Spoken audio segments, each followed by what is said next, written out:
Okay, let's take this from the top, everyone. Conrad Zimmerman is working on Plague Road as a designer and writer. Zimmerman also worked at Clickist for a few months as an editor. He quit working here at about the beginning of October for the Court of the Dead Kickstarter, which we've also covered on the series, so there wouldn't be any conflict of interest. His working here has not influenced the decision to make Plague Road our Kickstarter Game of the Week.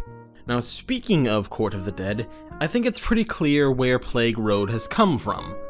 Conrad told us, and wrote an update when Court of the Dead Kickstarter ended, that they were going to go off, work on the game for a little while, and come back with something else, and this is what they've got. In terms of gameplay and general theme, it's very similar to the old game, but that's not to say this is Court of the Dead with a new coat of paint. Now, I can't give you any insider news about the game, but I can say that more went into overhauling and changing the game than a couple of little tweaks. Like, for example, the story. The Court of the Dead license stuff is gone and is instead replaced with a narration read to us by #1 Boglin boy Jim Sterling. Plus the art, or at least the art style, has received a big overhaul. It looks so bright and vibrant, it's really unlike any other game I've seen before.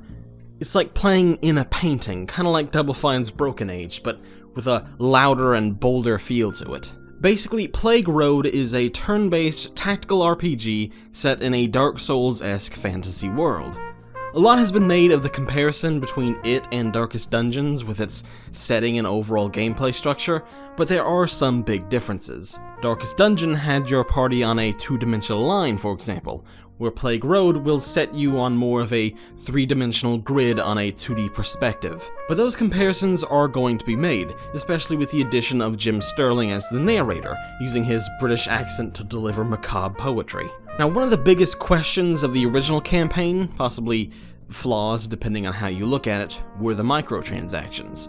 Court of the Dead would have had these microtransactions, but here in Plague Road, that's not the case, and I think it's going to go a long way in easing people's minds about the game. But what really speaks to me, after analyzing crowdfunding campaigns for months for Kicked, is how drastically overhauled the campaign itself is.